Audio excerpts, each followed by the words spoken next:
Rhiannon Monroe, a sharp-tongued, plus-size bartender, thought she'd seen it all, until a violent fight erupts inside her club and she realizes she's the only one who can see it. While everyone else keeps dancing under a blinding spell, Rhiannon watches claws, fangs, and blood shimmer through the air. When the fighters, a werewolf and a vampire, notice her, the spell breaks, and she collapses. She wakes up in the custody of Drake Evers, a brooding alpha who claims she shouldn't exist. Humans aren't supposed to see through magic, but something ancient in Rhiannon's bloodline just did. Now the vampires want her, and the only thing more dangerous than the secret inside her is the alpha who might be her fated mate. This is a paranormal romance audiobook called The Alpha's Plus Size Mate, written by Jackie Ketra. Rhiannon's point of view. Friday nights at the Howl are hell in heels. Not the fun kind of hell with good cocktails and decent lighting. I'm talking the sweat-slick, bass-thumping, why is everyone screaming kind of chaos that makes you question all your life choices. I've worked here for 2 years, long enough to know when a drunk frat boy's about to puke, when a couple's about to start a public argument, and when the bouncer's pretending not to see it. My point is, I've seen weird shit. I am a fucking weird bitch. But nothing, absolutely nothing could have prepared me for what I saw that night. It starts with the music. The DJ's mid-drop, lights flashing like a strobe seizure, and then everything just slows. The crowd doesn't notice. Bodies keep moving, grinding, shouting, but the air gets thick, like breathing syrup. My skin prickles. Every hair on my arm stands up. Then I see them. 2 men in the middle of the dance floor, both tall, both carved like sin, both glaring like they want to rip each other apart. One's got that rough, dangerous look, dark hair, shoulders that could block the moonlight, eyes like storm clouds ready to break. The other's too smooth, too beautiful. His smile catches the light, and for a second I swear his teeth glint. Not the cute toothpaste commercial kind of glint either, more like glass shards. And then chaos. The dark one lunges, a growl tearing through the music. I hear it, feel it in my chest, even though the speakers are still pounding. The pretty one moves faster than human dodging, striking, his movements a blur. I blink, and claws flash. Actual fucking claws. Blood sprays across the floor, glowing faintly silver before vanishing into the shadows.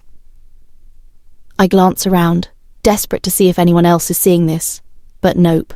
Everyone's still laughing, dancing, spilling drinks like idiots at a regular club night. It's like the world's running on 2 tracks, and I've fallen into the wrong one.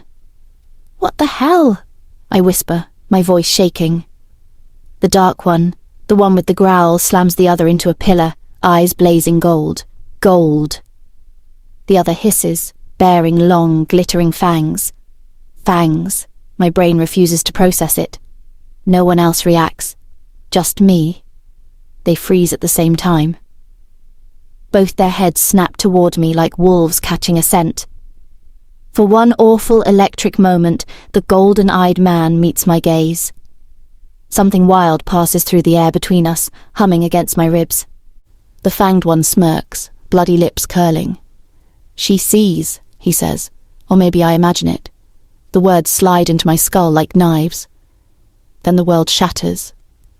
Lights explode. My vision blurs. The bass drops into silence. My knees give out. The last thing I see is those gold eyes cutting through the dark, locked on me as the world collapses into black. The first thing I feel is the pounding in my skull. The second thing is the smell clean wood, something smoky and a hint of mint. For a second, I think I'm back at the bar after 1 too many tequila shots. Then I remember the claws, the blood, the fangs, the gold eyes. I jolt upright so fast my vision spins. Ow, shit! The room around me isn't my crappy apartment or the back office of the Howl. It's beautiful.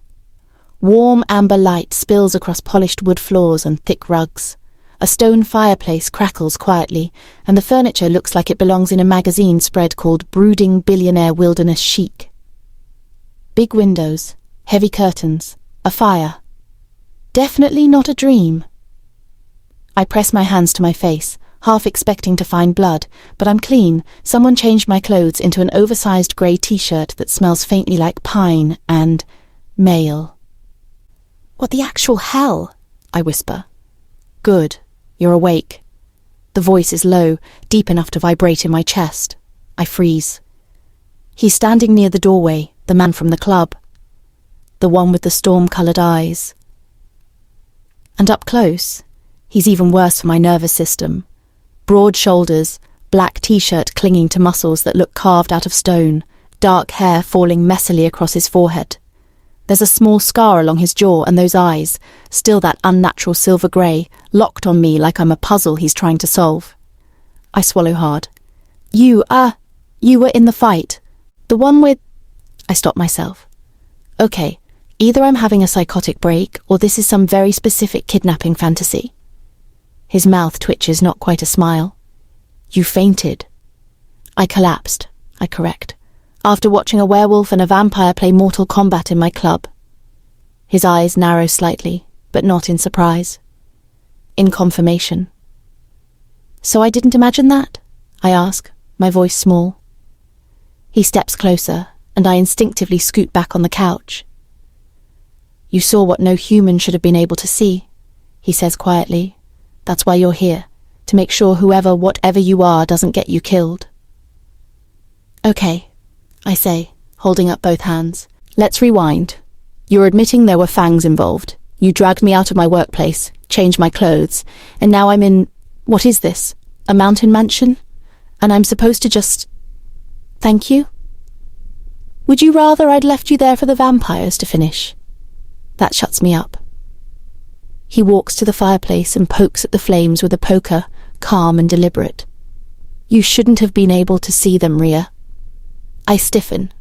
How do you know my name? I checked your ID. He looks back at me, expression unreadable. I'm Drake Evers.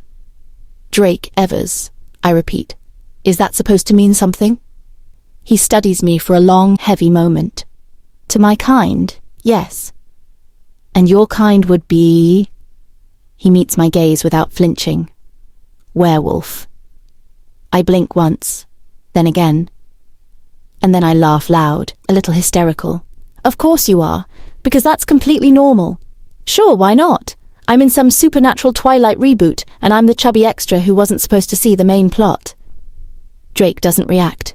His face stays maddeningly calm, those eyes tracing every flicker of my expression like he's trying to read my soul. You're not supposed to exist, he says quietly. Humans can't see through glamour.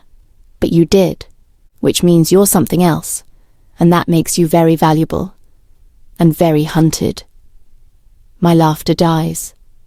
Valuable to who? He leans one shoulder against the mantel, eyes catching the firelight. To everyone who wants power. The vampires already know you saw them. The witches will, soon enough. I stare at him. You're saying I'm in danger. He nods once. You were the moment you opened your eyes. The fire pops sharply between us. I pull the blanket tighter around me, heart pounding. So what now? Drake's gaze softens, barely. Now you stay alive, and you do exactly what I tell you. Yeah, I mutter, trying to sound braver than I feel, because I'm totally great at following orders. His mouth curves in a ghost of a smirk. Somehow, I don't doubt that. I wake up the next morning hoping I'll find a note that says, "Just kidding, weird dream, go home." Instead, I find coffee.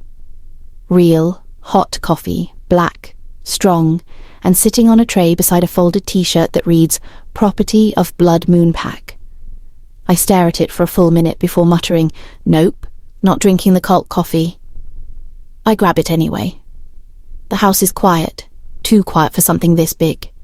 It's the kind of place that could fit my whole apartment inside the living room, twice all dark wood, glass and stone. The ceilings are high, the air smells faintly like mint, and something like a wet dog. I follow the faint sound of voices until I find a massive open kitchen, and yeah, it's not empty. Two men and one woman sit around a long table that looks carved out of a single tree trunk. They stop talking when I walk in. The woman's eyes flash gold for a second, just a flicker, but enough to make me stop dead. The taller guy gives me a polite nod, but the shorter one just stares like I'm a bug that accidentally wandered into their breakfast. "Morning," I say, because awkward silence isn't my thing. "Is there a return policy on supernatural abductions?" The woman actually snorts. The tall guy hides a smile. The short one doesn't move. Then Drake walks in. Instant quiet. He's wearing a black shirt and jeans, barefoot, like the kind of man who doesn't have to try to look dangerous. The air in the room changes the second he steps in, heavier, charged. "Rhea," he says, voice low but firm. "You shouldn't be wandering." I raise an eyebrow. "You lock the doors at night or something?" "Something like that." He gestures for me to sit. I don't. No offense, but I'd really love to know what's going on before I agree to breakfast with a bunch of people who can do whatever that eye thing was. He doesn't answer right away. Instead, he looks at the others. Out. The short one looks like he wants to argue, but one glance from Drake, and he leaves. The woman follows, brushing past me with a smirk that says, "Good luck surviving him." Now it's just us. He crosses his arms, leaning against the counter. "You said last night you saw fangs, claws, blood." "Yeah, and apparently nobody else did, because they were too busy grinding to bad techno. That's because a glamour spell was cast over the club, a blinding enchantment. Humans can't see through it." I blink. "Well, clearly one of us didn't get the memo." "That's the problem," he says evenly. "You shouldn't have been able to, which means something in you isn't entirely human." "Excuse me?" He meets my eyes. "You heard me." I laugh, but it sounds hollow.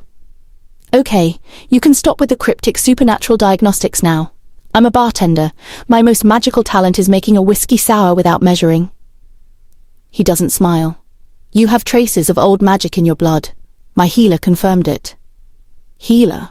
What, like a doctor with fur?" "Don't test me, Rhea." His tone sharpens, not loud, but commanding in a way that makes my pulse jump. I cross my arms. "You don't get to bark orders at me just because you dragged me into your weird wolf mansion." His gaze darkens. I'm not barking. For a second, the air between us hums with something I can't name. Not fear, not anger, something electric. Then he exhales, the tension breaking. "Listen, there are rules in our world laws that keep peace between species. You broke one by existing." "Rude," I mutter. He almost smiles. Almost. "Vampires, witches, werewolves, they've lived hidden for centuries. If humans saw what we are, there would be war. You seeing through the glamour puts that secrecy at risk, which means you're a threat. Glad to know I'm special." He steps closer, slow, deliberate. "You are." My heart jumps traitorously. "And until I figure out why," he adds, voice low, "you don't leave this house." I open my mouth to argue, but something about the way he looks at me, calm, certain, unreadable, tells me it won't matter. So I lift my coffee mug in mock salute. "Guess I'm your new house guest. Hope you've got Netflix." He smirks, barely there, but real. "You're not what I expected." "Yeah, I get that a lot."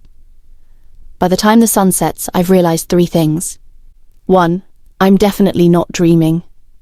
2, the Blood Moon Pack doesn't believe in personal space. And 3, their alpha, Drake Evers, doesn't believe in giving straight answers. He spent the entire day pretending I'm not slowly unraveling. Every time I ask a question about the fight, the fangs, or the creepy way my skin still tingles when he looks at me, he just says, "We'll talk after the healer arrives." Well, newsflash, it's been 8 hours, and my patients left around lunchtime. When I finally hear footsteps in the hallway, I'm sitting on the couch with my 3rd cup of coffee, muttering to myself about werewolves and workplace trauma. The door opens, and a woman steps in. Not at all what I expected. She's tall, wrapped in grey wool, her skin rich and warm, her eyes so pale they almost look silver. Her hair's in tight curls shot through with white, like moonlight got trapped there. "This is her?" she asks, voice calm, smooth, too knowing. Drake nods. He's leaning against the wall, arms crossed, his presence filling the whole room like gravity. "Rhea," he says, my name rolling off his tongue like he's been saying it forever. "This is Lyra, she's our healer." I blink. "Your doctor?" Lyra smiles faintly. "Of a sort. I see what medicine cannot." "Okay," I say slowly. "That's not ominous at all." She gestures for me to sit. "It won't hurt." That's what all the horror movie people say before something definitely hurts. Drake's mouth twitches.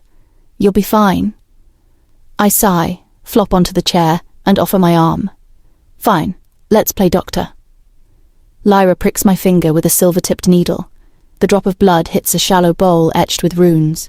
The liquid ripples, glowing faintly gold, then, without warning, turns deep crimson shot through with threads of light. The room goes still. Lyra's eyes widened. "Impossible." "Okay," I say, pulling my hand back. "See, that's not something you want your healer to say." Drake steps forward, voice low. "What do you see?" Lyra's gaze lifts to him, then to me. "Old blood," she says quietly. "Very old. It carries the mark of a seer." I frown. "A what now?" Drake stiffens. "That line was wiped out centuries ago." "Apparently," Lyra murmurs. "Not entirely." I look between them. "Someone please translate before I start Googling this." Drake finally looks at me, really looks at me. His voice drops, rough but controlled. A seer was a human bound to magic, part witch, part mortal. They could see through illusions, through lies, through everything. My stomach twists. "And you're saying that's me?"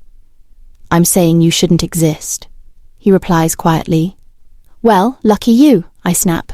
"I'm very good at disappointing people." Lyra chuckles softly, but her gaze stays wary. "You must protect her, Alpha. If the vampires or the witches learn she's awakened—" "They won't," Drake cuts in. "Not yet." I stand up. "Excuse me, awakened? Like I'm some kind of magical toaster?" Drake turns toward me, his expression softer now. "It means your blood carries power, Rhea, and power draws attention." Something in his tone, almost protective, almost tender, makes me look away. "I didn't ask for any of this." "I know," he says quietly, "but you're in it now." Lyra packs up her tools, murmuring something under her breath that sounds suspiciously like a prayer. "The blood never lies," she says as she leaves. Silence stretches. I finally glance at Drake. "So what now? Do I get a crash course in witchcraft for dummies?" He doesn't answer right away. He just studies me, eyes half-shadowed, something unreadable in them.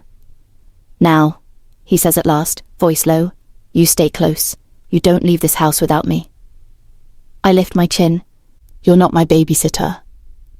His lips curve, a dangerous hint of amusement. "No, I'm your alpha." I roll my eyes. "Yeah, that's not going to work on me." He steps closer, close enough that his scent, wood smoke and rain, wraps around me. "We'll see, Rhea." And somehow, I know he's not just talking about obedience. Drake turns away first. "Get some rest," he says, his voice low but distant now. "I'll have food sent in." He's halfway to the door when I snap, "Wait." He pauses, glancing over his shoulder. "I want to go home," I say, standing up. My voice shakes, but it's not fear. It's exhaustion sharpened by anger. "I can't stay here, not in some foreign mansion with people who can sniff fear like perfume." His brow arches slightly. "You're safer here." "I'll take my chances with normal human problems, like rent and hangovers." He exhales, like he's been through this before. "Rhea, don't." I take a step toward him, my arms folded tight. "Tell me something, Drake Evers." He turns fully now, eyes narrowing slightly. "Are you keeping me here because you actually fell for me?" I say slowly. "And you're using this whole ancient bloodline nonsense as an excuse?" For a moment, his expression doesn't change. Then he chuckles, a deep, quiet sound that rolls through the air like thunder restrained. "Excuse me?" "Yeah," I say, lifting my chin. "You can tell me, and then I'll think about it before I report you for kidnapping." "Sorry to disappoint you," he says, mouth curving, "but you're not my type." I grin, mock sweet. "Very good, because you're not mine either. I like men who smile sometimes and don't look like they bench press moral dilemmas for fun." He stares at me, amusement flickering in his eyes for half a second before vanishing again. "Are you done now?" "Not even close," I fire back, because see, this still feels a lot like kidnapping. I didn't kidnap you. "Oh, really?" I cross my arms tighter. "Then what do you call taking someone away from their environment without consent?" He doesn't answer. His jaw tightens. "Exactly," I say, stepping closer. "That's what I thought. But what I really want to know is, why you? Why was it you who took me? Why not one of the vampires or another wolf or—" I stop, my voice catching for reasons I can't explain. "Why do I feel—" He cuts in, voice suddenly sharp. "Is it your wish to be taken by a vampire?" The air shifts, colder, heavier. "Well," he continues, his tone cool as ice, "if that's what you want, Rhea, I'll make your wish come true." He turns and strides toward the door before I can speak. "Drake." But he's already gone, leaving the scent of storm and fury in his wake. And for reasons that make absolutely no sense, my pulse won't stop racing. My feet had this annoying trait of moving whether my brain wanted them to or not. Boredom will make a person do stupid things, like pacing the length of a stranger's mansion like it's your living room, opening doors, and pretending you're on one of those home renovation shows where the host definitely doesn't almost get mauled, because after that, Drake's last words didn't leave me the same. So I wonder. The hallways were endless. Portraits with stern faces watched me. Rugs swallowed my footsteps, and every door I opened revealed more proof that Drake and his people either loved taxidermy or interior design gone feral. I passed a study where a man I didn't know glanced up, gave me a once-over, and went back to whatever ancient ledger was keeping pack secrets in. I nodded like that was normal, and he nodded like I was the weird one. But I continued. Down a long corridor lined with hunting trophies, tasteful, through a library that smells like old paper and whiskey, past a room with a piano no one plays, and out onto a wide terrace that looks down into a courtyard full of people. One guy, a kid with a mop of hair and a nose that's been broken one too many times, gives me a lazy nod. An older woman with silver hair and a face like carved bark eyes me like I'm an experiment gone right. I count as I pass. The place isn't just a house, it's a compound. How many actually live here? 15? 20? 30? I'm not sure, and I don't want to be sure. Then a roar of noise slams into me. Cheer after cheer, whoops, the stamp of feet. I follow the sound over the terrace rail and down a stone stair. The courtyard opens up and my jaw drops. There are maybe 30 people gathered in a rough ring, faces lit by torchlight and the glow from the hearths. They part like the sea for whatever's happening in the centre, and what's in the centre makes my chest seize. 2 wolves, enormous enough that every inch of me feels suddenly child-sized. Fur like wilderness and muscle that doesn't obey either architecture or modesty. They're massive, bigger than the dogs in those ridiculous nature shows, bigger than anything I've ever seen move. The crowd is eating it up, hooting and jeering like it's sports night. One brown, huge, teeth-bared pins the other to the stone. The pinned one writhes and snaps, but it's no contest. The brown wolf's weight flattens the other down, and the crowd lets out a chorus of disappointed groans. They start to drift, muttering, giving me looks like I accidentally wandered into someone else's tradition. I clamp my mouth shut and stand frozen, the animal's raw power vibrating up through my skeleton. "So," I murmur under my breath, dumbfounded, "so werewolves in wolf form are these big?" The brown wolf lifts his head, breath steaming, and then, like the entire courtyard breathes with him, he shifts. Muscle bunches and folds, fur withdrawing, and the animal that had been a mountain of brown collapses into a man. A very, very naked man, completely, absolutely, zero coverings. He doesn't flinch, doesn't even glance for a blanket. He just stands up and walks away, all casual predator and bare skin. My eyes go reflexively down. Do not look, do not, do not. Of course I look. Okay, call me a pervert, but I might say, he's so fine down there. Which is a sentence I did not expect to think, but my brain and my eyeballs apparently enjoy collusion. And who are you, Big Mama? A voice snaps, sing-song and cruel. My head snaps toward it. A girl late teens or maybe early 20s, leather jacket, hair dyed the colour of bad decisions, is staring at me, smirk wide, hands on hips. She's clearly one of the pack, and her tone is all challenge and spice. Excuse me? I say, because her audacity deserves punctuation. She rolls her eyes like she invented sarcasm. You heard me. Big Mama. You got the nerve to stand there looking like you own the place? I straighten, chin up. My name is Rhiannon. If that's hard, you can call me Rhea. I say it slow, like I'm offering her a translation app. She laughs, mocking the name right back at me. Rhea? That's cute. Big Rhea. I do not do cute. I'm used to bitches like you, I snap, teeth bared in a grin that isn't a smile.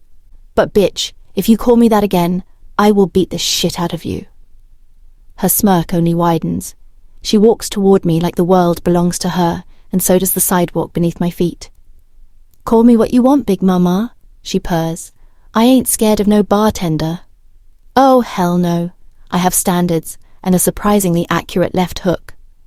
Well, I say, slow and lethal, don't say I didn't warn you. Before she can toss back a comeback, I plant my forehead against hers and shove.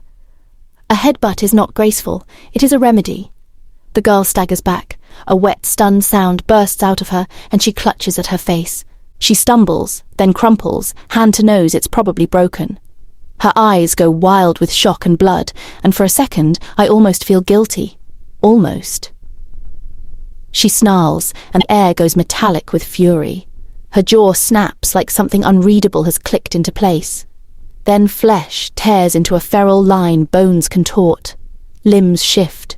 The red tail she'd hidden in her jeans actually blooms fur and lashes behind her as she transforms into a wolf so sudden it makes my ears ring. Her snout flashes, red fur bristling, and she launches forward. She doesn't even try to bite me. Instead, her head slams the side of my ribs hard enough to steal all the wind from me. Her snout grazes me like a living club. I fold, knees buckling, and the world tilts sideways. I hit the stone hard, and the voices around me sharpen into a roar. Pain blooms along my side, hot and bright, and for a ridiculous, panicked second I think, of all the ways a night can go wrong, being shoved down by a wolf with a broken nose was not on my bingo card. As I lie there, breath rasping, the red-tailed wolf bares her teeth at me, and the courtyard goes very, very quiet. The growl that cuts through the air isn't hers. It's deeper, darker, the kind of sound that makes the ground hum. Before I can even drag in a breath, a shadow drops between us.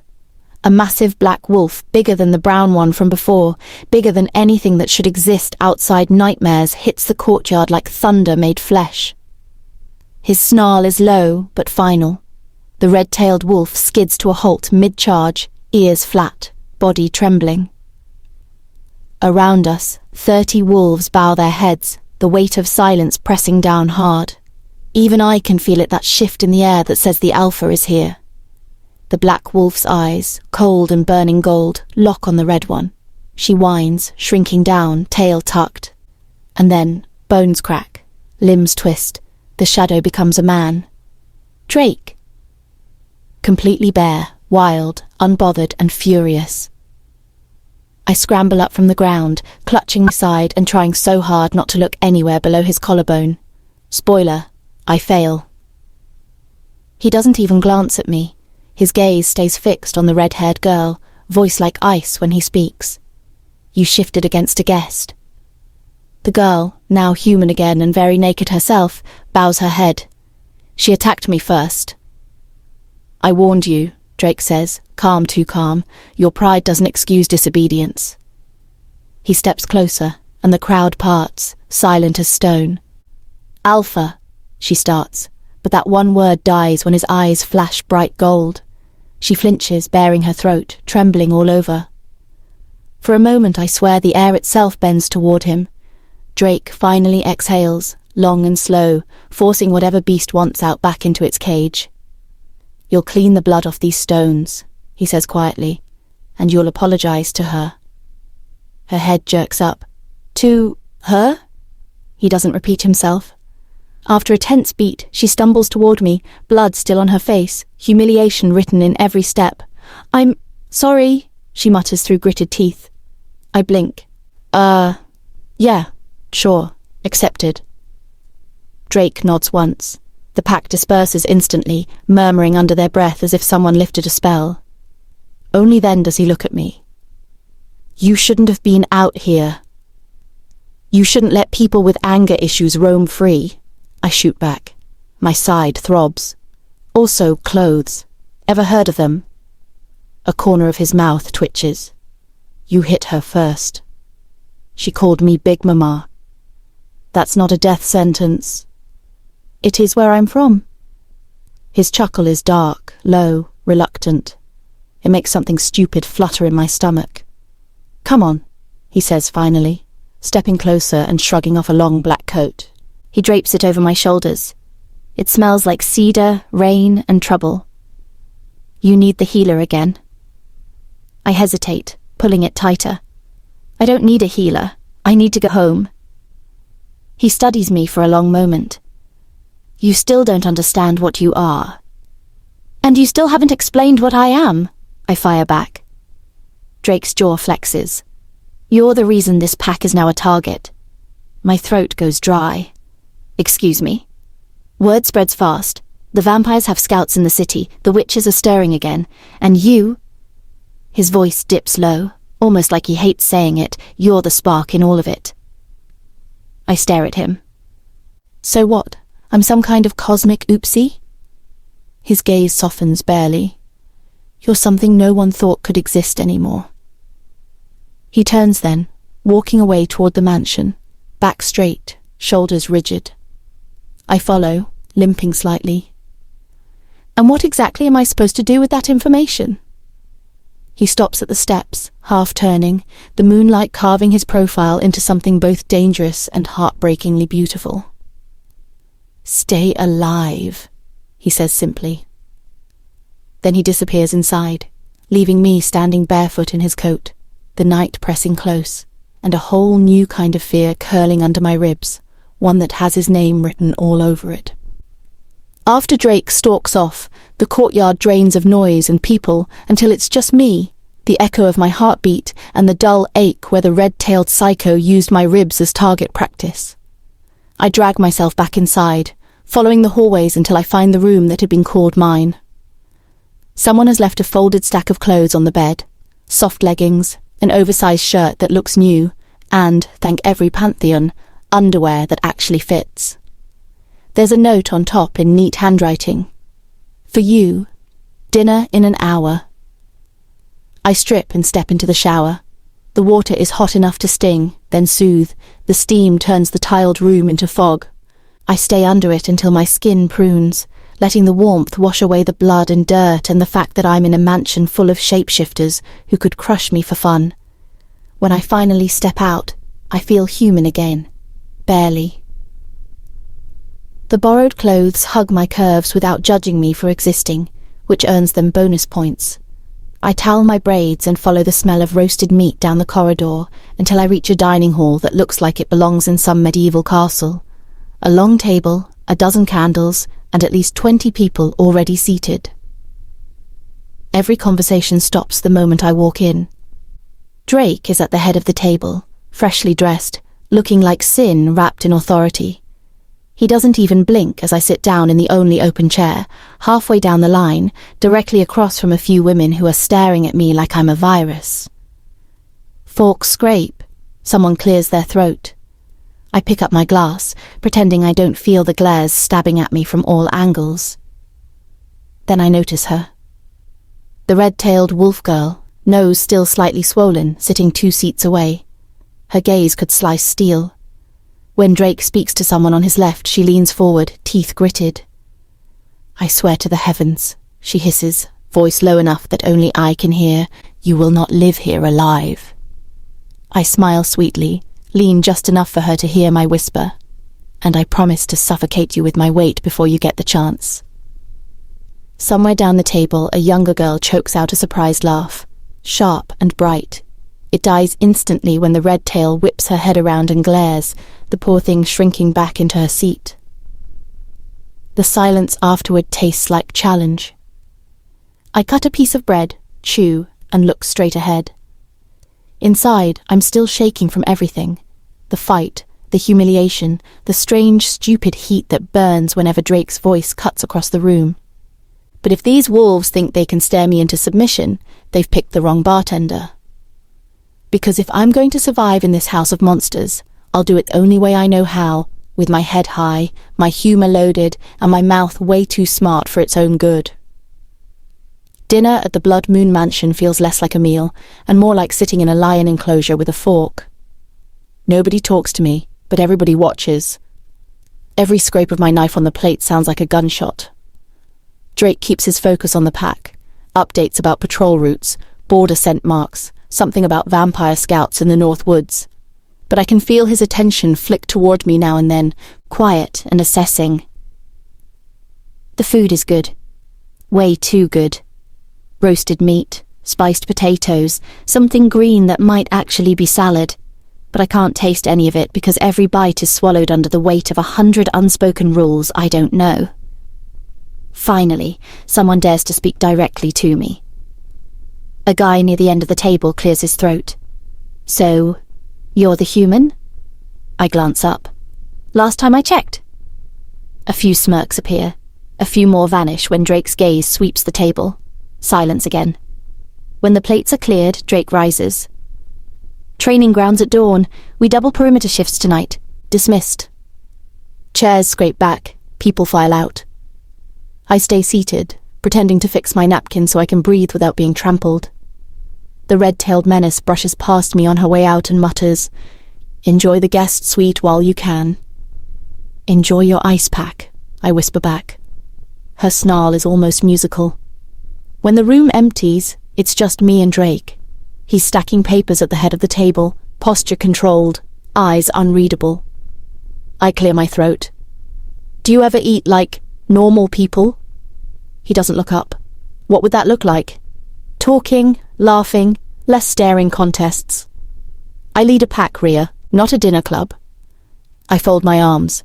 "You lead a cult with table manners." That earns me the smallest flicker of a grin before he hides it behind a sigh. "You should rest. Tomorrow will be worse." "Worse how?" He finally meets my eyes. "Because the vampires are moving, and because you still think you're just human." A chill spiders down my back. "You mean I'm not?" "You saw what no one else could," he says. "You bled light into a bowl that should have gone dark. The world's about to remember what your kind once did." I want to laugh it off, but the words stick. "And what did they do?" He turns away, already walking out. "They changed the balance, and then they burned for it." The door shuts behind him, leaving me with the candles burning low and a stomach full of questions I'm not ready to digest. I think I need strong liquor. The sound of shouting drags me out of sleep. For a second, I think it's another nightmare, flashes of claws and smoke, but then I hear the unmistakable rhythm of boots hitting dirt and the deep guttural roars of wolves. I push off the blankets and pad to the window. The morning light slants gold across the field behind the mansion, and the air outside is alive with motion. Dozens of wolves, huge ones, dart across the clearing in organised chaos. Some shift mid-run, others fight bare-handed, their bodies glistening with sweat and fury. My breath catches. So this is what a pack really looks like. Not the whispers in human myths, not the monsters people fear in the woods. These are soldiers, lethal, beautiful, disciplined monsters. Drake stands at the centre of it all. Even from up here, I can tell it's him. His presence pulls like gravity. He's half-shifted, His eyes are molten gold, veins standing out along his arms, his voice carrying through the yard like thunder. "Again," he growls, and every wolf moves. The sheer authority in his tone vibrates through me. I can't look away. He's terrifying. And magnetic. When the session ends, I throw on a hoodie and sneak out the back door, drawn by something I don't understand. The ground is damp, the smell of earth thick in the air. Wolves shift back one by one, walking off toward the showers and cabins. And then Drake turns, wiping his jaw with the back of his hand, and catches me staring. For a moment, neither of us moves. Then he starts walking toward me, slow, steady, like a predator that already knows you're cornered. "You were supposed to rest," he says, stopping a few feet away. "I did," I lie, pretending to yawn. "Just sightseeing." His gaze drops briefly to my bare feet, then rises again. "You shouldn't wander around the training grounds. Accidents happen." "Funny," I say, crossing my arms. "You sound like you almost care." His lips twitch. "I care about keeping order." "Right, because God forbid anyone disrupts your military werewolf ballet."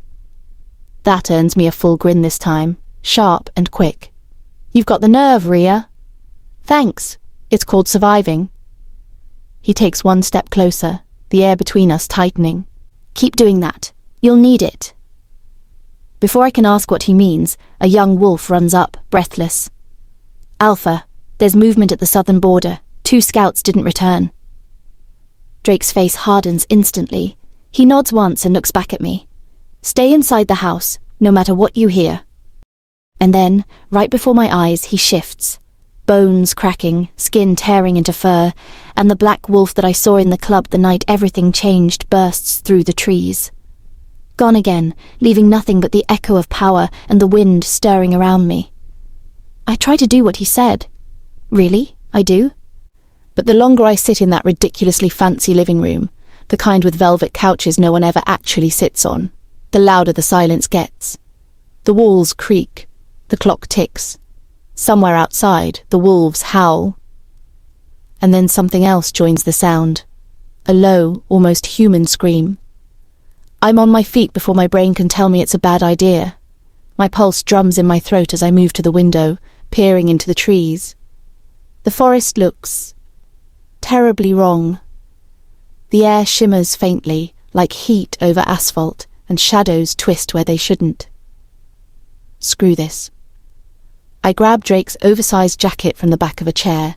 It still smells like cedar and smoke, and step outside. The wind bites, carrying the scent of pine, wet earth, and something metallic. As I reach the edge of the woods, a voice snaps, "You shouldn't be out here." I spin around. It's the red-tailed wolf girl, now in human form, glaring at me like she's been assigned as my personal babysitter. Her nose is still a little swollen from where I broke it, and the sight makes me grin. "Relax," I say, "just getting some air." "This isn't air, human. It's danger." "Thanks for the poetry, Dr. Seuss." She growls low in her throat. "You really have a death wish, don't you?" "Apparently. Comes with the curves."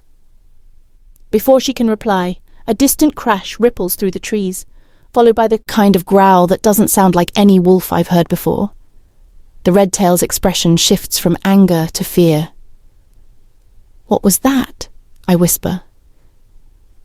She doesn't answer, just shifts instantly, fur bursting across her skin as she takes off running. I should go back inside, I know that. But something inside me, some instinct that feels older than reason, pulls me forward instead. The forest is darker here, thicker. I can hear voices, growls, snapping branches, Drake's deep roar cutting through it all. And then I see him. He's fighting something massive and grey, its eyes glowing red, its movements too fast, too jerky. Whatever it is, it's not a normal wolf. The thing lunges, slamming Drake to the ground. Without thinking, I grab a broken branch and shout, "Hey, overgrown mutt!" It turns on me. And for one blinding second, as its gaze locks on mine, the air around us ripples again. like reality itself doesn't know what to do with me. The creature hesitates, whining, and Drake uses that moment to drive his claws into its throat. When it collapses, Drake shifts back, panting, his body streaked with blood and dirt. "Are you insane?" he snarls, grabbing my arm. "Apparently, but you're welcome." He stares at me for a long second, chest rising and falling. "You shouldn't have been able to see that creature at all. That thing was cloaked by spellcraft." "Well," I say, swallowing hard, "guess your spell forgot to include me." His grip tightens slightly. His eyes, half wolf, half man, burn gold. "That's because you're not just human, Rhea. You never were." Drake half drags, half guides me back toward the mansion. His grip is firm, his jaw clenched, his eyes still glowing faintly gold. "Slow down," I snap, stumbling over a root. "You're not the only one bleeding here." He doesn't answer. Not until we reach the porch, where he suddenly spins, pressing me against the wall with one hand beside my head. His body radiates heat and wild energy, the kind that makes my skin tingle even through the chill. "What were you thinking following me out there?" I lift my chin. "You said don't leave the house. You didn't say the porch didn't count." "Rhea." His voice comes out low, rough, dangerous. "That thing could have killed you." "Yeah, well, it didn't," I shoot back. "You're welcome, by the way. I distracted it long enough for you to, whatever you did, claw it, bite it, hulk out." He closes his eyes for a second, exhaling hard. "You don't get it." "Then make me get it." I shove his chest, and it's like hitting a wall. "You keep talking like I broke some rule of your supernatural fight club, but you just said I shouldn't have been able to see that thing. So tell me, what the hell am I?" He opens his eyes again, and the gold in them burns hotter. "You're supposed to be human." "I am human." "No," he says, his voice dropping lower. "You were, but your blood isn't ordinary. It reacted to magic out there. You broke a spell no human could have seen through. That thing, whatever it was, sensed you." "Reacted?" I echo. "Like an allergy?" He doesn't smile this time. "Like recognition." The silence that follows stretches too long. My heart thuds in my chest. I can feel his breath on my skin. I tell myself I should move, that he's a werewolf and this is insane, but I don't. He tilts his head slightly. "You're not safe here, Rhea. Not if the others find out what you are." "Then why keep me here?" I whisper. "Why not just let me go?" His jaw tightens. "Because I don't trust anyone else with you." There's something in the way he says it, protective, possessive, and absolutely infuriating. I swallow, trying to steady myself. "You mean you don't trust me?" He steps back, putting distance between us, like the space might cool whatever just flared in the air. "Get cleaned up. We'll talk when I know more." "And what if I don't want to wait for your royal wolfiness to bless me with information?" His lips curve, but it's not amusement, it's warning. "Then you'll make my life a lot harder. And Rhea?" "What?" "I'm starting to think you enjoy doing exactly that." He turns and walks away, leaving me breathless, furious, and entirely too aware of how much danger my heart's in. When I wake up the next morning, sunlight's already spilling through the curtains, warm and golden. For the first time since all this insanity started, I actually slept. If you can call 3 hours of tossing and turning sleep. Drake's words echo in my head. "You're not just human." "Yeah, right. And next he'll tell me I'm secretly a mermaid with anxiety." I drag myself out of bed, shower, and find a pair of jeans and a long-sleeve tee someone must have left in the wardrobe. They fit perfectly, which is either magic or creepy, probably both. The mansion's quieter than usual. No yelling, no running feet, just the occasional thump or laugh somewhere distant. I step into the hallway, half expecting someone to tell me to go back to my room. No one does. So naturally I go exploring. The place is huge. High ceilings, dark wood, old portraits of people with that same sharp, predatory look I've come to recognize in all the wolves here. Every now and then someone passes by, some nod, some glare. Most just stare like I'm an intruder they can't figure out how to get rid of without pissing off their alpha. I end up in what looks like a library. Shelves from floor to ceiling, the smell of leather and dust thick in the air. I trail my fingers along the spines until one book practically shocks me, literally. Ow! I hiss, jerking back. A faint shimmer of light glows under my skin where I touched it, pulsing like a heartbeat before fading. Okay, that's new. I pick up the book again, The Lost Bloodlines of the Moon Realms. And suddenly, every light in the room flickers. I drop it, heart racing. The glow under my skin flares brighter for a second before disappearing completely. What the hell? Should have known you'd end up here. I turn to see Drake leaning in the doorway, shirt half-buttoned, looking annoyingly calm for someone who just caught me glowing. I cross my arms. You guys seriously need better locks. He walks closer, eyes darting to my hand. What were you doing? I touched a book. It touched back. His expression hardens. Show me. I hold out my palm. Nothing, just skin. Guess it's shy. He takes my hand anyway, his fingers rough and warm around mine. The moment he touches me, that same pulse returns, stronger this time, like something alive is waking up inside me. His jaw tightens. Your blood's reacting again. Yeah, it tends to do that when strange men grab me. He shoots me a look, but there's amusement flickering behind it. You shouldn't be able to touch that book. It's sealed by moonfire spells. Only those of the old blood can open it. My throat feels dry.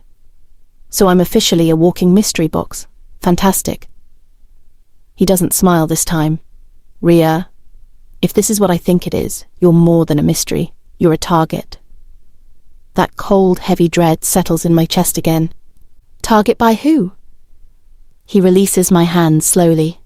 Everyone. I don't remember how long I sat there in the library after Drake left, staring at the book like it's going to answer questions it barely let me ask. My hand still tingles from that weird pulse, and I swear I can hear something faint, like whispers crawling beneath my skin. Eventually, I give up trying to decode ancient werewolf secrets and go for a walk. Stupid decision number 1 of the night. The halls are darker now, lit only by moonlight cutting through tall windows. The air feels heavy, charged, like the house itself knows something's about to go wrong. I'm halfway to my room when I hear the faintest sound. A whisper. My name. Rhiannon. I freeze. The voice is deep, velvet smooth and wrong in a way that makes my bones itch. I turn, and there he is. The vampire from the club. The one with the glittering eyes and smile sharp enough to cut glass. He's leaning against the wall like he's been waiting for me all night. Miss me?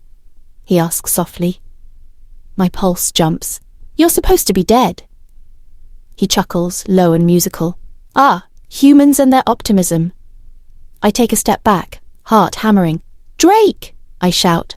Or try to, but before I can finish, the world tilts. The air thickens, warping, and suddenly I'm not in the mansion anymore. The smell hits first. Cold marble, blood, and something sweet like rotting fruit. I'm in some kind of underground chamber, black stone walls glimmering faintly under torchlight. And sitting on a throne of bone and shadow is another vampire, bigger, older, and infinitely more terrifying. His presence sucks the air out of the room. Welcome, little anomaly, he says, voice like silk over steel. I swallow hard. You've got the wrong girl. I'm strictly human, 0 supernatural warranty. The vampire from the club laughs quietly beside me. That's the thing, darling. You're not. You never were. The one on the throne leans forward, eyes burning crimson. You are Lunaris-blooded, the last of a lineage that vanished before the first vampire took his throne. Your blood carries the power to bend both the moon and magic. I blink, stunned. Okay, cool exposition dump. Now how about you let me go before your big creepy castle smell gets stuck in my hair? He smiles, slow and dangerous. Join us, Rhiannon. Work for me, and I will teach you to control what you are. The wolves will only use you. I will make you untouchable. Yeah, hard pass. I've seen enough vampire shows to know this is where you start monologuing before biting someone. The older vampire's smile vanishes. Pity. A blur of motion, and the younger one grabs me, pinning me effortlessly. His fangs flash. I struggle, kick, curse, but he's faster, stronger, colder. And then pain explodes through my neck. I scream as my blood rushes out of me, the world spinning, dark spots clouding my vision. Every heartbeat feels slower, weaker, but somewhere deep inside, something snaps. The air shudders. The torches flicker wildly, and a surge of light, silver and blinding, bursts from my skin, throwing the vampire off me with a hiss. The older one roars, fury shaking the room. "Do not kill her! She is mine!" I don't know how I move. Instinct takes over. I run, stumbling through corridors that shift and blur, my vision fading in and out. The world tilts again, and suddenly, air. Cold night air. I collapse onto the wet grass, gasping. My neck burns, blood slick and hot under my hand. I can barely see, but I hear it. Distant howls, deep and furious. Drake's pack. And then, just before I lose consciousness, a shadow moves between me and the moonlight. Tall, familiar, radiating rage and power. "Rhea," his voice growls, broken with something that sounds like fear. Then everything goes black. Drake's point of view. The night was too quiet. Too still. At first, I didn't notice. I was in my office, buried under reports from Border Patrol and witch correspondence. Then something in my chest started itching, an old instinct honed over centuries of war. Silence like this never means peace. It means something's wrong. I pushed back my chair, listening. Normally, the mansion thrums with life, even at night. Wolves talking, sparring, laughing, doors slamming. But now, nothing. Not a single heartbeat outside my own. My wolf bristled under my skin. I stood, every sense flaring. Damn it! The first place I checked was the library. That's where I'd left her. Rhea, sitting stubbornly with that defiant little tilt of her chin, pretending she wasn't scared. The library was empty. I turned and headed for her room, moving faster now, half shifted already, my claws scraping the wooden door as I pushed it open. Empty again. No sign of struggle, no sound of breath or heart or movement. Then I felt it. The hum. A magical residue, thick in the air, heavy like fog. I froze. Recognition hit like lightning. Fuck. Lucienne. That arrogant, spellcrafting parasite. One of the oldest vampires still walking, and the only one powerful enough to cast a full isolation ward around an entire estate. The bastard had done it. He'd silenced my entire pack. And took her. The second I stepped outside, the spell broke. I felt it snap, like glass, shattering, energy rippling through the air. And then all at once the mansion woke up.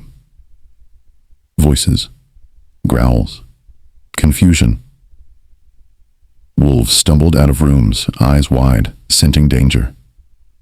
I didn't wait for questions. "Lucienne's been here," I snarled. "He took her." A dozen wolves dropped their heads, growling low. "Micah, east border. Lena, take 3 trackers and sweep the northern. The rest of you, gear up. We hunt." Someone started to speak, something about vampire territory, but I cut him off with a roar. "Now!" The courtyard erupted into motion. I tore my shirt over my head, bones cracking as my wolf surged forward, muscles stretching, fur bursting through skin. The shift was violent, brutal, but I welcomed the pain. It sharpened the rage. The world exploded into scent and sound. The forest called to me, the night alive with the heartbeat of the hunt. I lifted my head and howled. One long, furious sound that shook the trees. Then I ran. Into the woods. Toward her. The trail cut deep into the forest, twisting through rocks and roots, slick with dew. I followed it without slowing, every breath filled with her fading scent. The pack howled behind me, but their voices blurred. All I could hear was my heartbeat pounding in my ears. Too fast, too heavy. She was slipping away. Rhea. By the time I reached the ravine, the night had gone deathly cold. The trees were still, the air thick with the stench of blood and vampire rot. And then I saw it. A shimmer of black stone ahead, cloaked by illusion. Lucien's hideout. I didn't wait. I tore through the veil with a snarl, magic crackling around me like lightning. The vampires inside barely had time to react. One lunged. I ripped his throat out.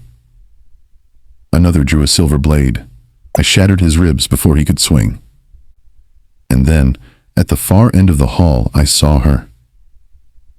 Rhea lay crumpled against the wall, pale and still, blood streaking her neck and chest. Her pulse, faint, too faint.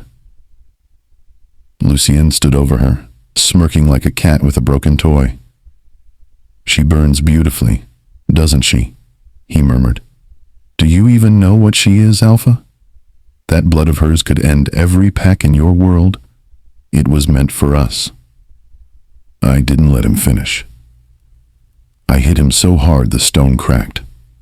His laugh turned into a snarl as he lunged back, faster than most could see. But I was faster. My claws tore through his side, sending him crashing across the room. He vanished before I could finish him. Coward magic, slipping into shadows. But I didn't care. Not now. I dropped to my knees beside her, heart clawing at my ribs. Her skin was cold, her breathing shallow. "Rhea," I rasped. "Rhea, stay with me." No response. Just that fragile pulse, fluttering like it was about to stop. I cursed under my breath. There was only one thing that could save her now, and it was the one thing I'd sworn never to do again. I bit into my wrist, hard. Blood welled up, dark and thick with power. "Forgive me," I whispered, pressing it to her lips. At first, nothing happened. Then her body jerked, her fingers twitching as the blood hit her tongue. A growl tore through me as her aura, whatever the hell it was, flared to life. The air around us pulsed silver, bright enough to sting my eyes. Her wounds began to close. The bite marks faded, but the magic, her magic, was out of control. The air trembled. The torches exploded. She gasped, arching off the ground. The glow beneath her skin spread, her voice breaking into a scream that wasn't entirely human. I grabbed her shoulders, holding her steady. "Rhea, look at me." Her eyes flew open, glowing silver, wild and furious and terrified. "Drake," she whispered, "what did you—" The words cut off as her head fell forward against my chest, unconscious. I held her there, the room spinning with smoke, my blood on her lips, her scent tangled with mine. I'd saved her. But in doing so, I'd bound her to me. And now, she was part of the Blood Moon Pack, forever. By the time we made it back to the mansion, dawn was just breaking over the horizon. The pack had gathered near the gates, their eyes wide when they saw what I carried. Rhea looked like death, too pale, too fragile in my arms. But her heart still beat. Barely. "Call the healer," I barked, voice rougher than I meant, "and tell no one what happened in those woods." They scattered immediately. No one questioned me, not when my eyes still glowed with the rage I hadn't burned out yet. I carried her to my room.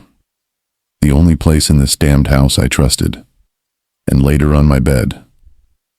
Sheets turned dark beneath her from the dirt and blood. But I didn't care. All I cared about was the shallow rise and fall of her chest. I'd done something irreversible. I'd given her my blood. And now, whether she knew it or not, part of me was inside her. My scent, my power, my mark.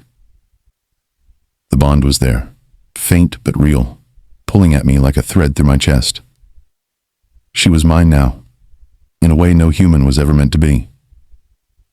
I sat beside the bed, elbows on my knees, staring at her face.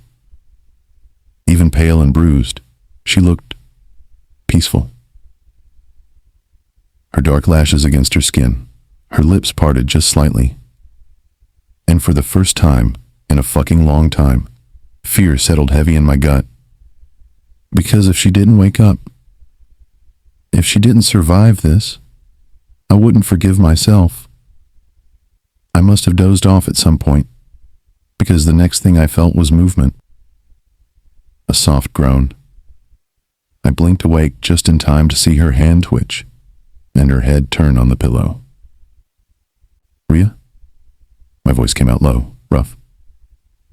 Her eyes fluttered open, confused, hazy, and then sharp all at once when she saw me. What? Where am I? In my room, I said quietly. You were hurt. I brought you back. She sat up too fast, wincing when pain flashed across her face. Her hand flew to her neck, where the bite had been, but there was no mark left, just smooth skin. Her gaze snapped back to me, suspicion darkening her eyes. What did you do to me?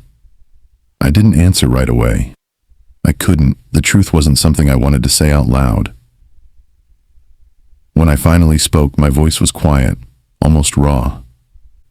I saved your life. The vampire drained too much blood. You wouldn't have made it without mine. Her brows furrowed. Your blood? I nodded once. She blinked, then laughed, short and bitter. You gave me werewolf blood? Are you insane? What does that even mean? I met her gaze, steady but full of guilt. It means you're alive, but it also means you're bound to me now. Silence. Her lips parted, but no sound came out. Then, slowly, bound. What the hell does that mean? I exhaled through my nose, dragging a hand through my hair. It's an alpha bond. My blood carries dominance and pack magic. Once you took it, it recognized you as mine, part of the blood moon pack. It can't be undone. She stared at me like I'd slapped her. You're saying I belong to your pack now? That I'm connected, I said, cutting her off before she could use a word that would break something between us. Not owned, just tied. Her chest rose and fell sharply. So I'm your responsibility now? I hesitated, then nodded. Yes, you are. Her expression hardened, and she pushed herself to the edge of the bed. Well, that's your mistake, not mine. I almost smiled at that. Almost. She was furious, but she was alive. That was enough. As she stood, a wave of dizziness hit her. She stumbled, and before I could stop myself, I caught her. Her body fit too easily against mine, her heartbeat thrumming against my chest. She froze. I did too. And for a moment, it was just the two of us breathing the same air, her scent tangled with mine, the bond pulsing faintly between us. Let go, she whispered, not meeting my eyes. I did, but the feel of her lingered. As she walked toward the door, I said quietly, You can hate me all you want, Rhea, but the truth is, you'd be dead if I hadn't done it. She paused, hand on the door handle. Then, without turning back, she said, I'd rather be dead than belong to anyone. The door slammed behind her. The sound of the door slamming echoed through the room, sharp and final. But but I could still feel her. Every pulse of irritation, every spark of fear, every heartbeat quickening as she stormed down the hall. The bond wasn't supposed to awaken this soon. Not with a human. I clenched my jaw, forcing the wolf in me to quiet. It wanted to follow her, to make sure she was safe, fed, breathing. But I couldn't. If I did, I'd only make things worse. "She hates you," I muttered under my breath, dragging a hand through my hair. And maybe that was good. Hate was easier to deal with than what came next. A knock came at the door. Alpha? It was Mara, one of my lieutenants. "The patrols found vampire tracks near the east border. 2 sets. They stopped near the cliffside." I nodded, already expecting that.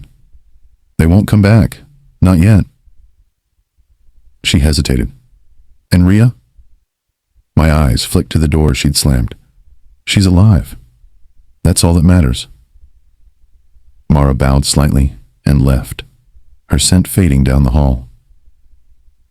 I sat back down, elbows on my knees, staring at the dying fire in the hearth. The silence pressed heavy around me, but through it all, I could feel her, like a faint hum beneath my skin. The bond pulsed again. A flicker of dizziness. Then her voice, soft, distant, but unmistakable. "God, I hate this place." I froze. She wasn't speaking aloud. That was her thought, echoing in my mind through the blood bond. "How many of these wolves even live here? They all look like they're waiting for me to slip up." "Great, Rhiannon, just great. You really nailed this vacation spot." Despite myself, a smile ghosted across my lip. Rhiannon, so that is her full name. She didn't even know she was projecting. Her frustration bled into me like heat, wild and unfiltered. And underneath it, something else. Something that twisted in my chest. Fear. Not of me, but of this world she didn't ask to be part of. I stood and crossed to the window, watching the forest stretch under the rising sun. The mist curled low along the trees, the scent of pine and earth filling the air. She was right to be angry, right to hate me. But the universe didn't care about right or wrong. It only cared about what it bound together. And somehow, out of all the people in this cursed world, it had tied her to me. You should have stayed human, I thought bitterly. But deep down, the wolf in me disagreed. She was meant to be ours. I didn't sleep that night. Not because I wasn't tired, but because every time I closed my eyes, I felt him. Drake. His voice, his anger, his damn heartbeat. It wasn't like hearing thoughts, more like someone left the radio on in the next room, playing fragments of emotion I couldn't turn off. At first I thought I was losing it. Maybe the vampire's bite messed me up. Maybe this whole nightmare was still part of some concussion dream, but when I sat up and whispered, "Stop," the feeling dimmed, just slightly. And then, like the universe itself wanted to screw with me, I heard his voice, low and rough in my head. "You should sleep." I froze. Oh no, nope, not doing this psychic connection crap. I jumped out of bed, pacing, muttering to myself like a lunatic. "Okay, Rhea, breathe. You're not in a werewolf soap opera. This is just stress, and possibly blood loss." But the more I tried to calm down, the worse it got. My heart raced, and I felt his heartbeat answer, like a mirror. It was terrifying, and annoyingly intimate. By the time the sun came up, I'd changed clothes twice, cursed him out loud at least 5 times, and decided to sneak out. The mansion was huge, too big for anyone's comfort. Long corridors lined with portraits of people who definitely looked like they'd eaten a few humans in their lifetime. I crept downstairs, avoiding eye contact with anyone who looked remotely murdery. But apparently, stealth wasn't my thing. "Morning, Rhea," came a familiar female voice dripping with venom. Red tail. the psycho wolf girl. She was leaning against the kitchen doorway, arms crossed, her broken nose now perfectly healed. Lucky her. I smiled sweetly. Oh, hey, Fido. Your nose fixed itself. Must be nice not needing plastic surgery. Her eyes narrowed. You think because Alpha saved you, you can mouth off to anyone? I don't think, I said, brushing past her. I know. She snarled, and for a second I thought she'd shift right there, but before she could, a deep growl rolled through the hall, Drake's voice, echoing from somewhere outside. The sound made her flinch. It made me freeze. Because the moment he growled, something inside me reacted. My chest tightened, my knees almost buckled. My pulse matched his rhythm, fast and sharp, until the noise faded. What the hell? I breathed, pressing a hand to my heart. Redtail looked at me strangely, maybe realizing I'd felt it too. But she didn't get the chance to say anything because the front doors burst open. Drake walked in, shirtless again, of course, dirt on his skin, eyes glowing faint gold. He looked half wild, half furious, like something out of a nightmare and fantasy all at once. His gaze found me instantly. Not her, not anyone else, just me. Rhea, he said, voice low. We need to talk. I crossed my arms. Do we? Because last time we talked you turned me into your emotional Wi-Fi hotspot. A few pack members tried to hide their laughs. He ignored them. Follow me, he said, tone clipped. Pass. His eyes flashed gold again. Now. Something in his voice made my body move before my brain agreed. It wasn't command exactly. It was instinct. The bond. I hated it. He led me outside, down a path lined with tall pines. When we reached the edge of the woods, he turned to face me. I felt it, he said. Felt what? My irritation. Congratulations, it's mutual. He stepped closer, his gaze intense. The bond. It's strengthening faster than I expected. You're connected to my emotions, my instincts, and me to yours. I laughed, even though part of me wanted to scream. So what? We're some kind of supernatural Bluetooth pair now. He didn't smile. It's dangerous, Rhea. If I lose control, if I shift near you, it could hurt you. That sobered me. For a long moment, neither of us spoke. The forest was quiet except for the sound of the wind and our uneven breaths. Then I whispered, So what happens now? He looked away, jaw tight. Now. We find a way to keep you alive long enough to understand what you really are. The way he said it sent a chill down my spine. Because he didn't say if, he said long enough. Like something worse was coming. And from the way the bond pulsed between us, hot and uneasy, I knew he felt it too. If someone had told me 2 weeks ago that I'd be living in a werewolf mansion, psychically linked to their growly half-god Alpha and drinking coffee brewed by a witch who apparently moonlighted as their librarian, I'd have laughed until I cried. Now, I just drank the coffee and tried not to scream. The night after our little, we're dangerously bonded talk, Drake decided we needed answers. About me, about my bloodline, about the thing that made vampires and wolves suddenly fight over a bartender from the city. So here I was, sitting in what looked like an ancient study, lined with spellbooks and herbs, across from a woman named Morella, who smelled like cinnamon. She had eyes too sharp for comfort, and hands that trembled slightly as she held mine. Your blood hums, she murmured. There's something old in it, older than the packs, older than the courts. I swallowed. Yeah, well, I'd like it to stop humming. Maybe put it on mute. Drake, who stood behind me with his arms crossed, didn't even crack a smile. Typical. Morella ignored me and cut her palm lightly with a silver blade. When a drop of her blood fell into a bowl beside mine, the liquid shimmered gold, then flared red. She drew in a breath. Dear Goddess. I turned to Drake. I don't like that tone. That's the tone doctors use right before saying the word terminal. It's not fatal, Morella said quickly, eyes darting between us. But it's impossible. You carry the mark of the primordials, the first blood, not human, not witch, something in between. I blinked. Primordial? Like first draft of a human? She gave a tiny, humorless smile. Closer to first draft of creation. They could manipulate the essence of life itself. Their blood was the bridge between worlds. Great, I said flatly. I'm a cosmic science experiment. Drake's gaze sharpened. So that's why the vampires want her? Mirella nodded. Her blood can strengthen their kind, maybe even free them from sunlight's curse. My stomach turned cold. They want to drink me. Mirella gave a small apologetic shrug. Yes, in many ways. Okay, that's horrifyingly specific. Drake stepped forward, his shadow falling over me. They won't touch you again, not while I'm breathing. I wanted to snark back, to remind him that I didn't need saving, but the tone of his voice made something tighten in my chest. He meant it. And damn it, the bond made me feel it too.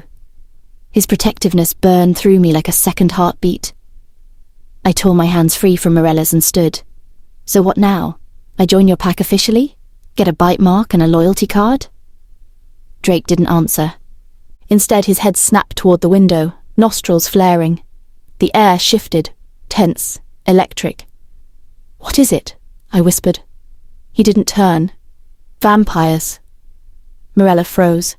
They've crossed the wards. A crash shattered the silence, glass exploding somewhere in the mansion. Screams followed. Drake's eyes glowed gold. Stay here, he ordered. Like hell. Rhea. But I was already moving toward the door, adrenaline drowning out reason. If those things came for me again, I wasn't going to hide behind magic circles and muscle. I was done being prey. Rhiannon, he roared.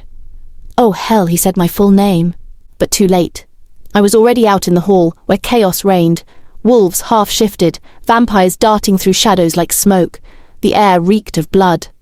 And right there, standing at the top of the staircase, was him, the vampire who'd taken me before, the one with the glittering fangs and eyes like frost. Miss Monroe, he said smoothly, smiling. Or is it Rhiannon now? You and I have unfinished business. I took a step back. You bit me once. I'm not signing up for round 2. He grinned wider. Oh, but you will, because your blood is calling me. And I realized with cold horror, he was right. Something inside me was calling, pulling toward him like gravity. Drake's growl split the air a second later. The vampire's smile faltered. Ah, the alpha arrives. Then everything went red. The whole world exploded into chaos. Wolves clashed with vampires in a blur of fur, fangs, and blood. The air cracked with snarls and screams, with the metallic scent of silver and something far older. Magic. The house shuddered like it was alive, windows bursting, walls trembling from the force of it all.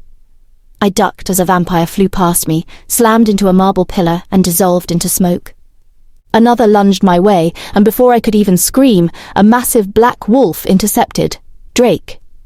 He tore the thing off its feet, teeth sinking deep into its throat. Blood sprayed across the floor, slick and hot. The sight should have terrified me. It did. But something else pulsed beneath the fear. Something hotter. The bond burned. It was like his power was flooding through my veins, like the rhythm of his heartbeat replaced mine. I gasped, clutching my chest. My vision blurred, turning everything gold and red and then light. Raw, blinding light burst from my hands, crackling through the air like lightning. It hit a vampire mid-leap, sending him spinning across the room in a shower of sparks. Another came at me, and the same light lashed out again, unbidden, slamming him into the wall. What the? I stumbled back, staring at my hands, glowing faintly as if the sun had taken residence under my skin. I couldn't stop it. The energy surged, wild and alive, feeding off my heartbeat. Every emotion, fear, fury, panic, amplified it.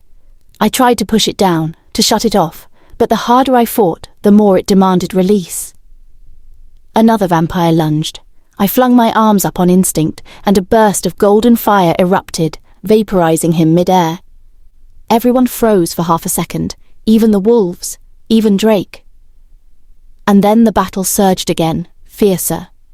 I could feel everything, their movement, their bloodlust, their pain, and worst of all, I could feel him. Drake. Through the bond, through the chaos, his rage, his focus, his heartbeat pounding in sync with mine. And somewhere beneath it all, something else. Heat. Want. A flash of pure primal hunger that wasn't entirely his, or entirely mine. It slammed through me so hard I lost focus, almost dropping to my knees. "What the fucking hell?" I gasped, clutching the edge of a shattered pillar.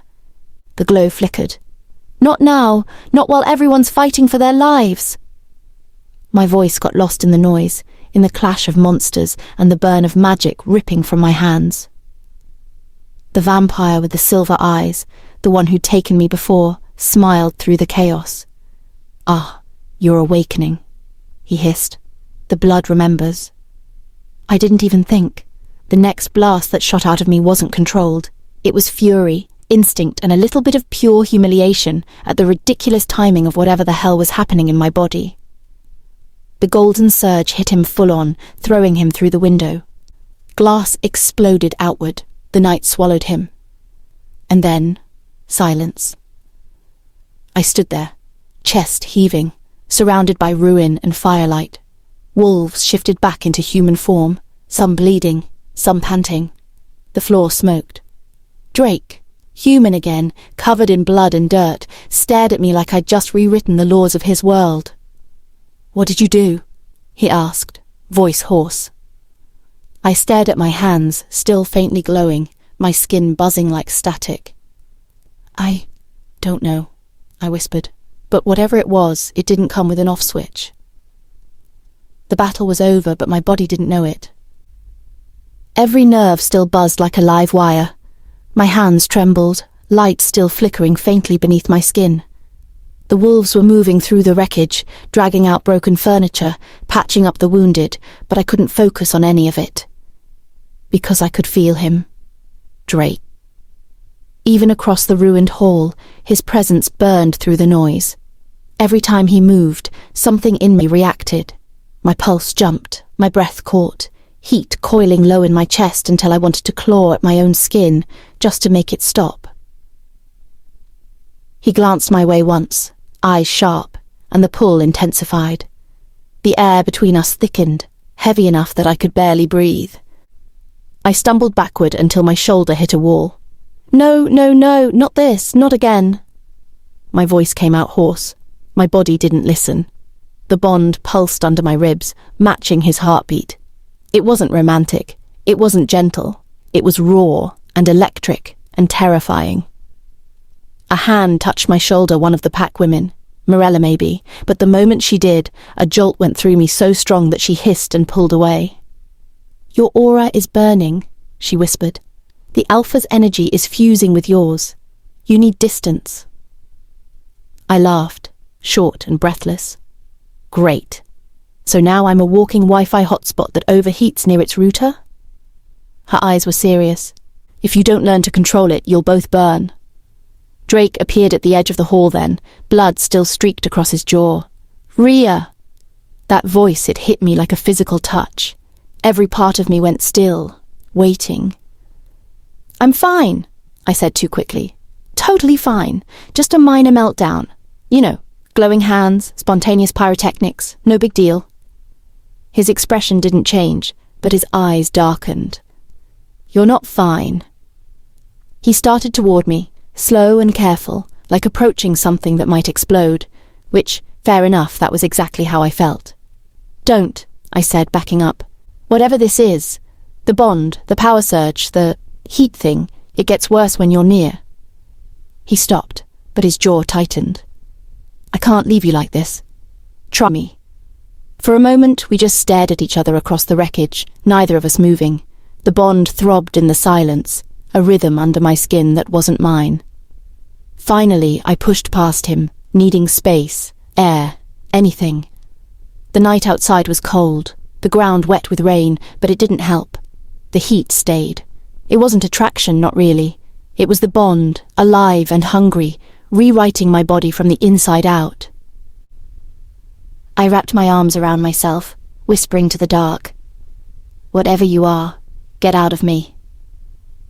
No answer, just the echo of his heartbeat in my head, steady and impossible to ignore. And for the first time, I realized the bond wasn't just linking us. It was changing me. By midnight, I was burning from the inside out. No amount of cold air helped. I drenched myself with water, even stood out in the rain until my lips went numb, but the heat kept crawling under my skin like fire. My heartbeat thudded so loud I could barely think, and every pulse whispered his name. Drake, Drake, Drake. I slammed my palms against my temples. "Stop it!" I hissed at myself. "You're not some obsessed, mate-crazed wolf girl. You're you, you're—" But even my thoughts stuttered when his scent drifted through the air. Cedar, smoke, and storm. I could feel him nearby, pacing, restless. The bond tugged again, sharp and magnetic, making my knees weak. Before I lost my mind, Morella and 2 witches appeared at my door, carrying bowls of herbs and candles flickering blue. "We can dampen it," one said, a tall woman with silver eyes and a voice like calm water. "The bond has awakened too soon. You're not ready for it." "Yeah," I muttered, pressing a shaking hand to my chest. "That much is obvious." They led me to a wide chamber beneath the mansion, stone walls lined with runes. The air was heavy with sage and smoke. I sat in the centre of a circle, clutching the charm Morella handed me. "When we begin, you mustn't fight it," she said softly. "Let the bond show itself." "Show itself?" I repeated, but before I could ask, the chanting began. The flames flared blue surrounding me. The ground pulsed, and something deep inside me snapped. Heat roared up my spine, unbearable, searing, and then I wasn't in the room anymore. I was standing in a forest, drenched in moonlight, the air thick with mist, and across from me stood him. Not Drake as I knew him, but older, wilder. His eyes glowed gold, his chest bare and marked with old sigils. "Rhea," he said, voice low, echoing. "You shouldn't have come." My throat closed. What is this? A dream? He stepped forward, the bond flaring like a struck match. "No, a memory. Ours." "Ours?" I repeated, dizzy. The forest rippled around us, and flashes struck 2 figures, entwined in battle and love, fire and blood, a wolf with his eyes, a woman with mine. The vision hit me hard, flashes of another life, another time before it all shattered.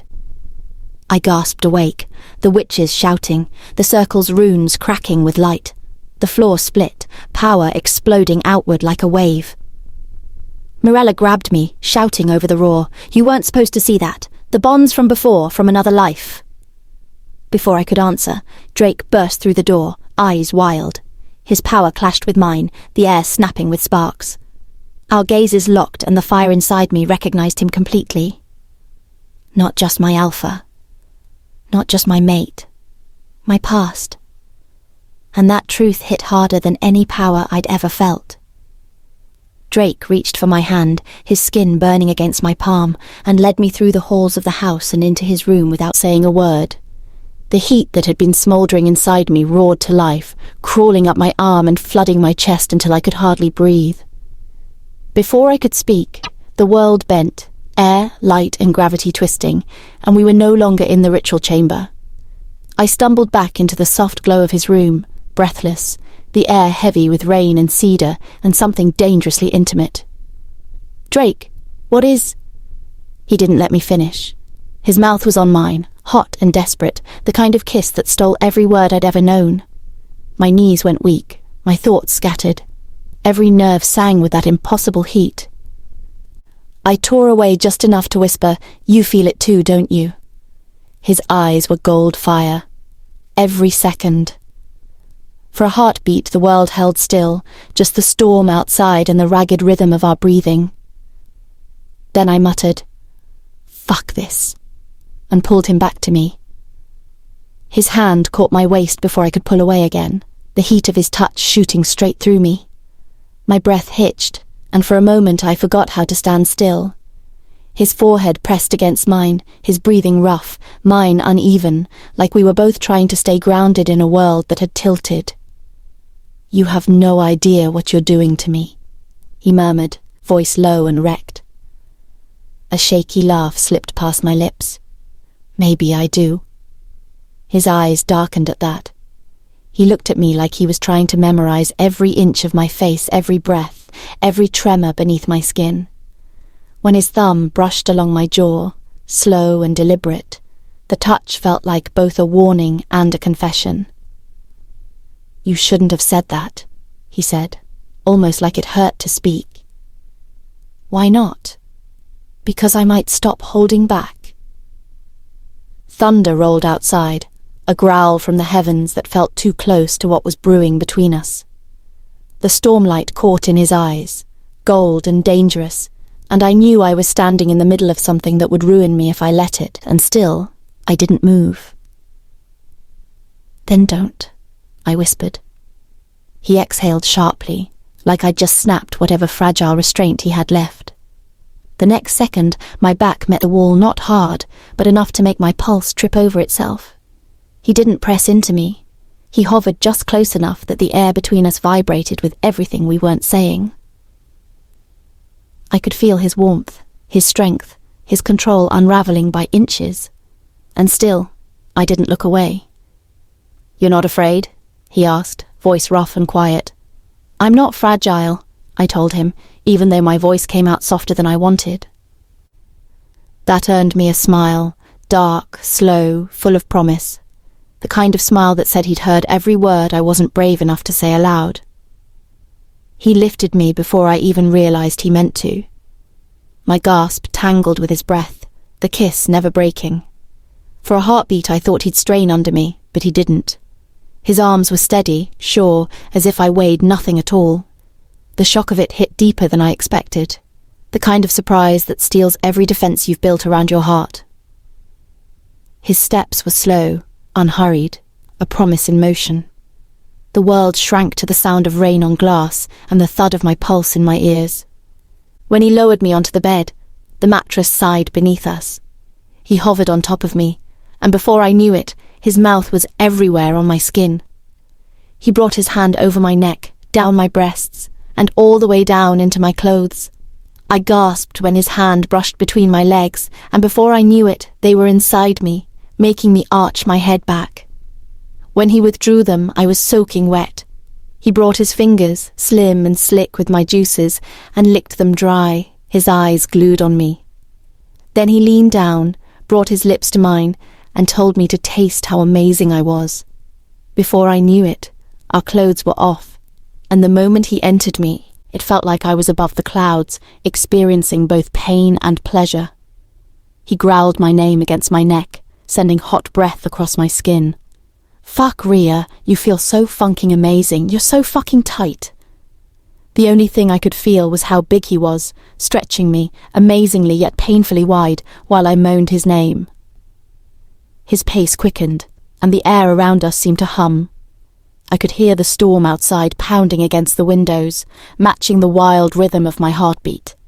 My voice broke through the quiet, raw and unrestrained, but I didn't care. Let them hear. Let the whole house know what it felt like to be wanted this way. He held me tighter, moving with a desperate kind of purpose, and I could feel the tremor in his breath every time he whispered my name. The world blurred around us, until nothing existed but the sound of rain, our breathing, and our moans. When everything reached its peak, it felt like falling and flying at once, like my body had forgotten how to separate pain from pleasure. And when it was over, I was still shaking, his heartbeat thundering against mine, both of us clinging to something we couldn't name. For a moment, I just lay there, my skin tingling, my chest rising and falling in time with his. The rain hadn't stopped, but the world suddenly felt still, quiet, sacred. When I woke up, everything smelled like smoke and rain. Sunlight was spilling across the sheets, tangled with the faint scent of cedarwood and wild air. For a moment, I just lay there, eyes half open, listening to the sound of his steady breathing beside me. Drake Evers, the alpha who'd kidnapped me, argued with me, saved me, and now, whatever last night was. I let out a quiet laugh. Guess there's no going back to normal bartending after this, huh? He stirred, gold eyes opening slowly, catching mine. The look in them made my stomach flip, not just hunger this time, but something deeper, a kind of recognition that went all the way down to my bones. "What?" I said, half smiling. "You're staring like you just saw a ghost." "Maybe I did," he murmured. "You were one once." I blinked. "What?" He sat up, the sheet slipping low across his hips, and I tried very hard to keep my eyes on his face. "The woman you saw in that vision, the one beside me that was you, Rhea. The bond we felt last night. It's the same one, reborn." I wanted to laugh it off, to make some joke about reincarnated lovers, but something deep in me knew. The way our hands fit, the way my power had answered his. It wasn't new, it was coming home. "Great," I muttered. "So not only am I not human, I'm also your ancient cosmic girlfriend. Totally normal Thursday." He chuckled, low and warm, and reached out to brush his thumb over my jaw. "You make it sound like a curse." "Depends," I said, catching his hand. "Does this cosmic connection come with dental insurance, or just the constant threat of vampires and angry red-tailed bitches?" That earned me a grin rare and real. Then his face grew serious again. "They'll come for you, Rhea. The vampires know now. The witches will too. Your power. It's the kind they've been waiting for." I sighed and swung my legs off the bed, grabbing his shirt from the floor. It hung off me like a short dress. "Then let them come. I've got fire in my blood, and a grumpy alpha who owes me dinner." He stood, walked to me, and tipped my chin up with one finger. "You're staying?"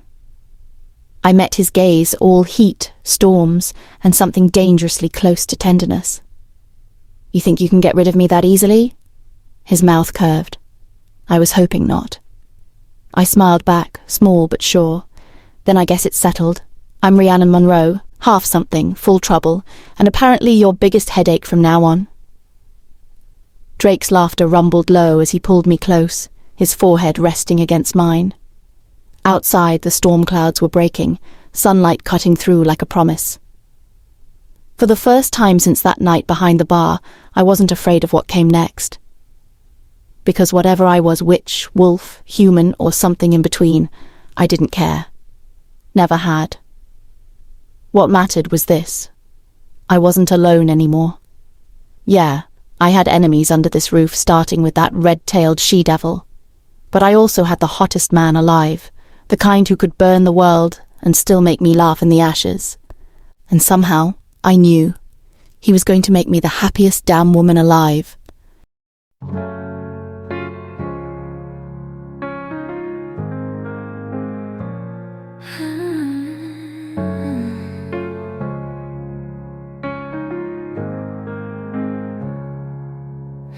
I've been running through the shadows of my own heart, searching for a place where I can fall apart. But every time your voice calls out my name, the pieces find their way back home again. I don't need the world, I just need your light. Guide me through the dark, through the endless night. Hold me close, don't let this moment slip away. I've been waiting all my life for you to say, take me to forever, don't let me go. Carry me higher than I've ever known. With you I'm unbroken, I'm not afraid. Take me to forever, where love remains.